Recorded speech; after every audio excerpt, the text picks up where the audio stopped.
Kalau undangan klarifikasi mau datang mau tidak ya terserah, namanya undangan, bisa datang bisa tidak. Tapi kalau sifatnya sudah tahap penyidikan dan surat panggilan pro justisia, maka wajib untuk dihadiri surat panggilan tersebut. Nah, kalau tidak datang maka di sana ada sifat yang memaksa. Kita bisa dipaksa untuk dihadirkan di hadapan penyidik ya. Akan ada surat perintah membawa si terlapor, si saksi ketika dia tidak mau hadir. Maka pihak kepolisian, penyidik punya kewajiban untuk memaksa, menjemput, membawa yang terpanggil untuk hadir dalam proses pemeriksaan.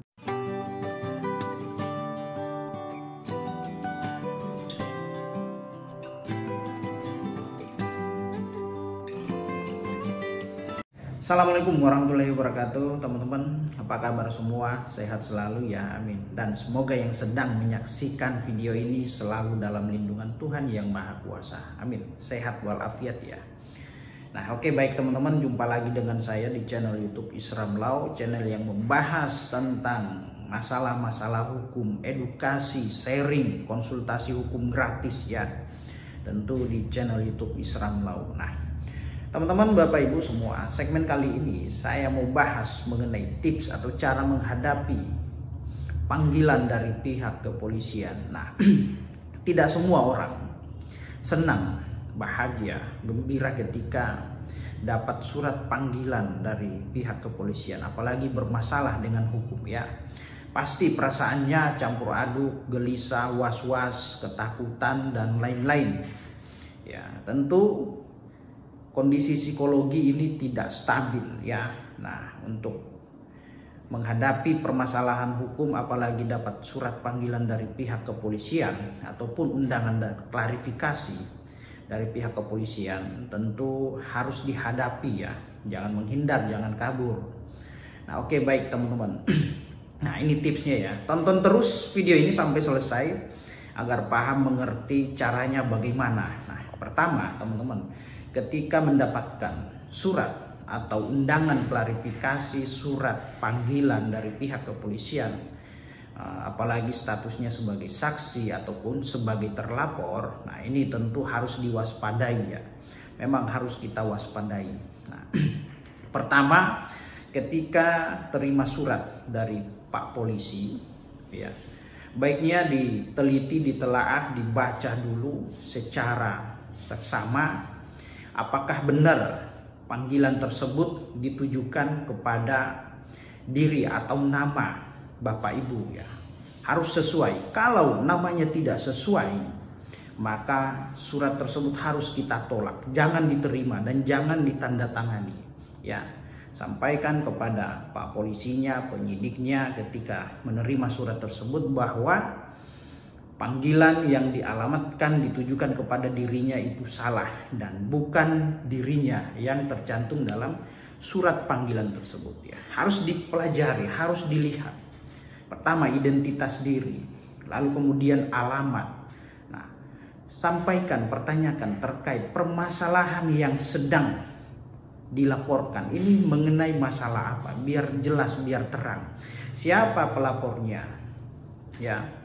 Siapa pelapornya dan tentang masalah apa yang dilaporkan. Nah, itu harus kita ketahui.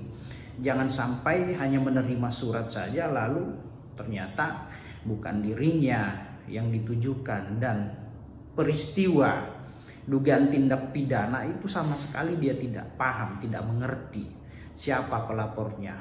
Nah, itu ya. Yang kedua, misalkan dapat surat panggilan, surat undangan ya dari Pak Polisi ditujukan kepada diri Bapak Ibu, rekan-rekan semua, misalkan melalui sambungan telepon seluler ataupun mungkin dikirim melalui chat WhatsApp atau Telegram dan lain-lain ya. Memang surat itu ada, tetapi fisiknya masih ada di Pak Polisi, cuman difotoin, dikirim ke kita. Ini kamu ada surat panggilan ya, tolong datang pada hari jam sekian, datang membawa berkas-berkas yang ada kaitannya dengan laporan tersebut. Nah, ini perlu diketahui ya Bapak Ibu semua bahwa surat panggilan atau undangan klarifikasi yang ditujukan terhadap diri kita, tetapi metode pengirimannya itu melalui sambungan seluler, terus kemudian dititip melalui orang lain juga, ataukah mungkin dikirim melalui WhatsApp. Nah, saran saya jangan menghadiri panggilan tersebut karena panggilan tersebut tidak patut dan tidak sah menurut hukum ya. Ini semua diatur di dalam KUHP ya, Kitab Undang-Undang Hukum Acara Pidana. Nah, mengenai panggilan tersebutnya diatur di dalam pasal 112, pasal 227 mengenai mekanisme tata cara pemanggilan terhadap seseorang, baik itu sebagai saksi, terlapor ataupun tersangka.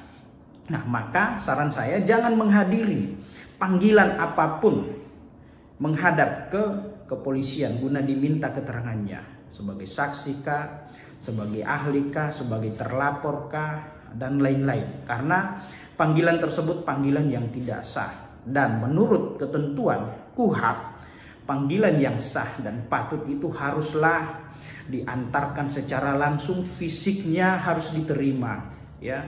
Tidak boleh dititip ke orang lain. Harus ya, person to person. Nah, itu mekanisme yang benar menurut ketentuan hukum, menurut ketentuan undang-undang. Bukan kata Bang Isram, tapi bahasa undang-undang ya. Nah, itu ya teman-teman ya. Jadi ketika mendapat panggilan telepon disuruh datang untuk diperiksa, nah itu sebagai rujukan atau alasan Bapak Ibu untuk tidak menghadiri panggilan tersebut ya. Mintakan kepada penyidiknya, Pak Polisinya, agar panggilan tersebut haruslah secara patut, layak, dan sah menurut ketentuan undang-undang, baru bisa hadir. Kalau dipanggil melalui chat, telepon, dan lain-lain ya, jangan hadir ya. Oke. Terus kemudian langkah selanjutnya, Bapak Ibu, ketika dapat surat panggilan, undangan klarifikasi, terus kemudian masih berhalangan, ada jadwal yang memang tidak bisa ditinggalkan dan tidak bisa diwakili, maka bisa kita reschedule ya jadwal pemanggilan tersebut ya. Nah, pada setiap panggilan kepolisian di situ tertera nomor yang bisa dihubungi ya penyidiknya ya. Nah, di situ ada bisa menghubungi, koordinasi, telepon Bapak Polisinya bahwasanya pada hari tanggal jam sekian saya tidak bisa hadir berhubung ada agenda dinas yang tidak bisa ditinggalkan. Nah, minta di reschedule waktu. Nah, itu pertama. Atau misalkan sedang dalam kondisi sakit ya, maka harus disampaikan juga apapun alasannya ketika tidak bisa menghadiri panggilan Pak Polisi, maka sampaikan alasan-alasan yang patut, yang masuk akal dan mudah diterima ya. Kalau sakit ya nanti silahkan sertakan bukti keterangan sakit dari pihak kedokteran atau rumah sakit. Nah, itu kan lebih jelas ya teman-teman. Nah, seperti itu ya kira-kira tips menghadapi panggilan kepolisian. Nah, lalu kemudian ya pada saat datang menghadap penyidik guna dimintai keterangannya dan masih ada bukti yang atau berkas-berkas yang sekiranya diduga ada kaitannya dengan peristiwa yang dilaporkan, maka Pak Polisi atau penyidik akan meminta berkas-berkas itu. Nah, sampaikan kepada penyidiknya bahwasanya berkas tersebut masih tercecer, masih saya cari, masih saya kumpulkan. Mohon berikan kesempatan untuk melengkapi berkas-berkas yang dimaksud. Seperti itu ya. Dan saya pikir juga Pak Polisinya akan paham, mengerti ya terkait situasi dan kondisi yang kita sampaikan.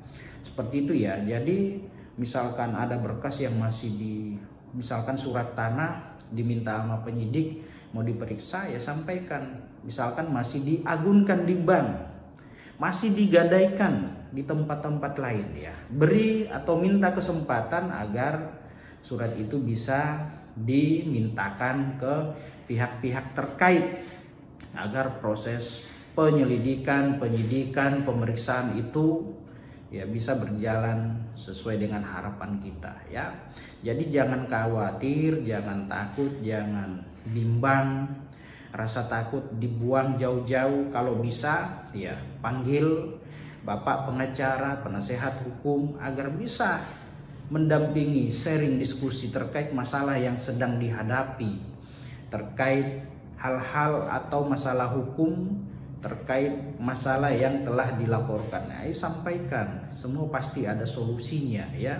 Namun apabila Bapak Ibu dapat surat panggilan dari pihak kepolisian, ya, misalkan undangan klarifikasi nggak datang, karena memang di dalam ketentuan hukum apabila undangan klarifikasi ya itu tidak ada kewajiban untuk hadir atau tidak ya, tidak ada akibat hukumnya. Kita tidak bisa dipaksa untuk datang pada undangan klarifikasi ya. Di sana tidak ada akibat hukum dan tidak ada sifat pemaksaan di situ ya. Ketika masih proses atau masih tahap klarifikasi, diundang untuk mengklarifikasi, artinya masalah itu masih dalam tahap penyelidikan ya. Tetapi ketika masalah yang dilaporkan sudah naik pada tahap penyidikan ya, dan sudah datang surat panggilan kepolisian, bukan lagi undangan klarifikasi tetapi surat panggilan statusnya, sifatnya, maka ketika tidak datang ya, panggilan kedua ya wajib datang. Sebenarnya panggilan itu wajib ya, surat panggilan, ketika surat panggilan datang ya maka wajib harus untuk datang memberikan keterangannya, baik itu sebagai saksi, terlapor, tersangka, ahli dan lain-lain ya. Wajib, jangan sampai tidak. Kalau tidak datang maka sampaikan alasan-alasan yang patut dan mudah diterima. Ya itu ya. Beda kalau undangan klarifikasi, mau datang mau tidak ya terserah, namanya undangan, bisa datang bisa tidak. Tapi kalau sifatnya sudah tahap penyidikan dan surat panggilan pro justisia, maka wajib untuk dihadiri surat panggilan tersebut. Nah, kalau tidak datang maka di sana ada sifat yang memaksa. Kita bisa dipaksa untuk dihadirkan di hadapan penyidik ya. Akan ada surat perintah membawa si terlapor, si saksi, ketika dia tidak mau hadir. Maka pihak kepolisian, penyidik punya kewajiban untuk memaksa, menjemput, membawa yang terpanggil untuk hadir dalam proses pemeriksaan, diminta keterangannya. Nah itu ya teman-teman ya. Jadi Bapak Ibu, ketika ada panggilan dari kepolisian ya, tapi suratnya harus sampai, tidak melalui telepon, tidak melalui WhatsApp ya. Pak polisinya harus datang menyampaikan ya, memberikan surat tersebut. Nah itu harus datang, wajib datang, karena di sana ada sifat memaksa. Jangan sampai tidak datang maka akan dibawa, dijemput nantinya. Tapi dijemput bukan untuk mau dijebloskan penjara, bukan mau untuk ditahan di sel, tidak. Tapi dipaksa untuk diminta keterangannya terkait dugaan masalah tindak pidana yang sedang dilaporkan. Nah itu ya Bapak Ibu, kira-kira tips cara menghadapi panggilan dari pihak kepolisian. Nah ini belum saya sampaikan semua ya, masih banyak sebenarnya yang bisa kita sampaikan, kita diskusikan, konseling ya. Oke teman-teman ya, semoga informasi ini bermanfaat untuk kita semua, dan jangan lupa yang baru bergabung subscribe ya, pencet tombol loncengnya agar tidak ketinggalan info-info terkait masalah hukum, edukasi tentang hukum ya dari channel YouTube Isram Law. Nah, oke teman-teman, demikian. Assalamualaikum warahmatullahi wabarakatuh. Salam keadilan.